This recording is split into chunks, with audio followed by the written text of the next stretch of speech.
Alors, pour arrêter la machine, j'appuie une fois en haut. Alors, je reviens à 0, je suis à la base. On est là. On voit que la machine est en chaud, on a le départ et le retour. Enfin, le retour et le départ, pardon. Là, on appuie sur mode, on rappuie ici, état. Dans état, je valide en bas à droite une première fois. Je revalide une deuxième fois pour entrer dans l'état HIM, c'est-à-dire dans la machine. Ici, nous avons arrêt, marche. Donc on le met sur arrêt pour l'arrêter. Déléguer, c'est si on a une télécommande, c'est-à-dire avec un interrupteur à distance, on peut faire marche-arrêt.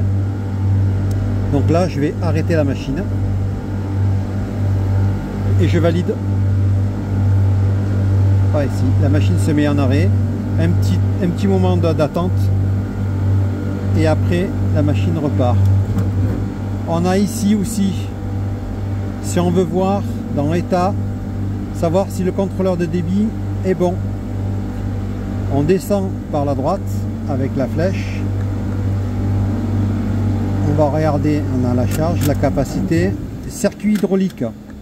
On rentre dans le circuit hydraulique et là, on a, vu que le circulateur continue à tourner, lui il va se mettre arrêt. Voilà, vous l'avez vu en direct. La pompe, elle tourne et lui il doit être en marche aussi. La pompe 2 éventuellement. Je reviens en arrière. On a ici sur les circuits 1, quand on descend, le départ et le retour.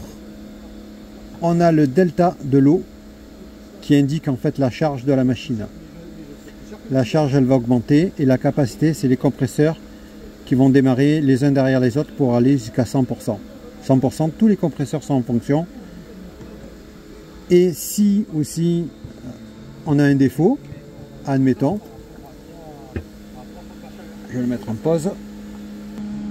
Alors là j'ai créé un défaut, on voit ici le voyant qui se met à clignoter. Alors j'ai coupé un disjoncteur tout simplement, hein.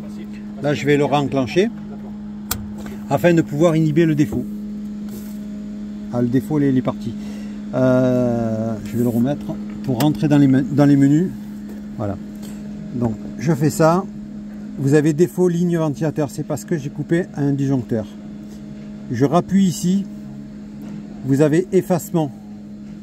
Et ici, il faut valider. Pour l'effacer, là ça ne marchera pas forcément parce que c'est un disjoncteur qui est coupé. Je fais exécuter et normalement l'effacement se produit.